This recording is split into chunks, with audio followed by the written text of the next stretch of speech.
Today we're going to begin with philosophy, move through theory, and end in practice, which is often a very useful journey to undergo because we keep the bigger picture, but we end with an understanding, hopefully, that fits in our pocket, that is personal.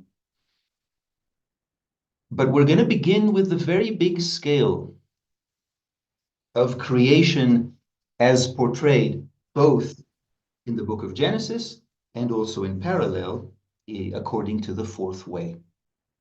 This is the very opening sentence of Genesis, meaning this is the very first thing written in the Bible. In the beginning, God created the heaven and the earth. Now, I feature William Blake here above this quotation. He's, of course, not the author of this quotation, but he is the author of this painting. William Blake was a British poet, really, but he also illustrated a lot of his poetry, and in quite an inspired way. And as we will see today, this is more than just inspiration or creativity. There are actually elements in this painting of God beginning his creation that are very esoteric and that will fall in line with the understanding, especially of the fourth way, quite well, and help illustrate it, help actually reinforce it. Parallel to the biblical creation, as I said, we will look at the creation as displayed by Gurdjieff and later repeated by Ouspensky, where we have an absolute, which we could call God, although there is merit in distancing ourselves from that name, which is heavily loaded with religion. So we call it an absolute, more neutral. And that this creator begins creating worlds that branch further and further apart, like a tree or like an upside down tree. One branch becomes three branches split into 6 and 12 and 24, and so on and so forth. But the principle of this creation is that it's a descending octave, meaning every world created has a few more laws than the one that preceded it. We will discuss shortly what that actually means, what these laws actually signify as much as possible. But as you can see, if there's only one law, world number one, then the next world created beneath this already has 3. And then further down, we have 3 more to create 6, and so on and so forth. So keep this spreading tree into smaller and smaller branches in mind on the one hand, and then we will continue developing the biblical on the other, and we'll try and see, of course, how they connect, how they complement each other. In world number one, the single law that exists in world number one, according to Gurdjieff and Ouspensky, is the will of the absolute. Now, this is not their invention. You see this in a lot of religious texts, for example, in passages from the Quran that say something like this. They say, Allah, God, is the originator of the heavens and the earth. When he decrees a thing, when he decides anything, he says unto it only, be, and it is. By the way, this is a verse that repeats in different variations several times in the Quran, okay? All you need is the will of the absolute. He only needs to want something, and it has to be. So this is quite deeply rooted in other traditions than the fourth way, and I feel it's worthwhile noting. In world number one, we only need the will of the absolute for anything to come into being. However, the moment we descend into the next world, this changes. We still have the will of the absolute as one of the laws, but now we have 2 more laws that have joined to make it world 3, right? One is the law of 3, according to Gurdjieff and Ouspensky. The law of 3 is broadly defined in this way. Every phenomenon on whatever scale and in whatever world it may take place, is the result of the meeting of three opposing forces. By the way, we can already administer a little correction here, can't we? It's not exactly in whatever world. In world one, you don't need the law of three, apparently. But any world from three downwards does. So this law has added to us from world three going down. And the third law is the law of seven, which is described very, very generally as the following by Ouspensky. The law of seven means that no process in the world goes without interruptions. It follows the trajectory of an octave, whether ascending or descending, and octaves have intervals in them where things tweak a little bit, they change. That's the deviations Ouspensky, interruptions Ouspensky speaks of. But I want to point out your attention to something else for now, not the interruptions themselves, but to the idea of a process. Because a process implies time, doesn't it? This is not a process.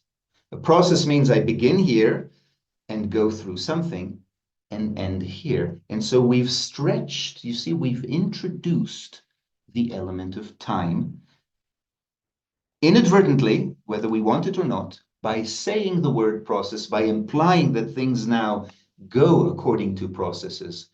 We have introduced time, and we are going to be speaking about time today. Hence, this philosophical introduction. It seems that time appears as early on as this world in the descending octave of creation.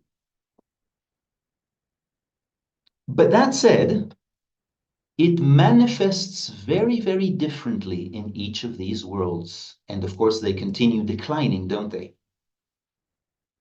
So whilst we have time in all of them, the experience of time will be very different, as we shall see.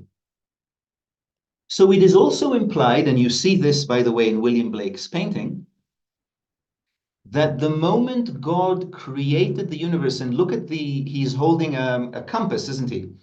His hand is splitting into two very straight lines at 90 degrees to each other to form a compass. But that compass is strikingly similar to the dials of a clock. In creating the universe, inevitably, the absolute also created time, because it's a process and it will have to unfold through time. And it does, doesn't it? In the book of Genesis, on the first day, this happened. And on the second day, that happened. And 3 and 4 and so on. We human beings feature in this very big scale of things, right down below here, and in a very unique way. We are made of 3 worlds simultaneously. Or you could say that we are made out of material from 3 different worlds, forged together to make each of us. Now that has very big consequences. One of which is that we experience time very, very differently within us. In one moment, we may experience it from one world as one thing, and in another situation, we may experience time altogether differently because we have these 3 different worlds. It's almost like it's like we have 3 feet, if you like, each standing on a different continent, but really it's a different world under different laws. Back to the Genesis creation,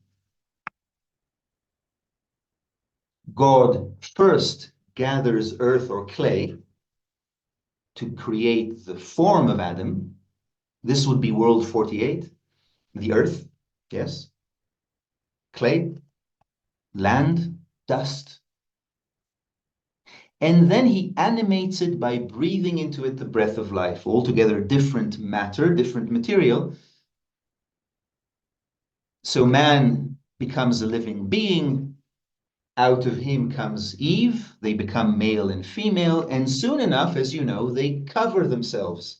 It starts with a very light covering and quickly becomes thicker to form a third body, so that eventually the complete human being looks like this. Made of world 24, essence, which is the breath of life, symbolized by the breath of life. That is breathed into a physical body, which is symbolized by the dust of the ground.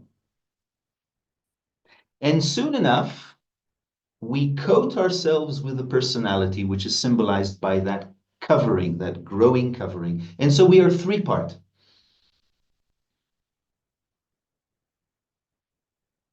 Now, the experience of essence, I have shown you this picture. This picture is of my son at 2. I'm showing him to you to remind you of how it felt, whether you remember these early years of innocence or whether you have your own children or cousins or grandchildren. And so you know that time does not exist, or at least it does not exist in the same way at this age. We don't worry about tomorrow. We don't yet worry about what we'll have for dinner. Today they do, my children, but they're not in this innocence anymore. We don't worry, is Papa going to buy things so that they'll be in the refrigerator tomorrow morning? You know, we assume there'll always be milk and cereal. We are not yet in time in the strict manner of the sense that happens when we later, of course, grow up and have to take care of these things. And our career and our studies and our relationships and all these processes that take time. So initially, in essence, in some respect, we are out of time. But the experience of growing up inevitably sucks us in. The incarnation, if you like, of essence, of the breath of life into the dust of the ground, forces it with the reality that time exists. Because, of course, for the physical body, time is unquestionable. I do not look the way I looked when I was 2 years old. And every year brings changes with them, and you cannot argue with those changes. The physical body is certainly under the law of time, but not so much essence. And yet, in this work, and that leads me to the question I opened earlier this week, we form understandings and verifications that we could not have formed without entering into time. So, staying in the timeless state of innocence, if it were possible, if by some magic trick we could be frozen in this state, it's often what the genie offers us 3 wishes, right?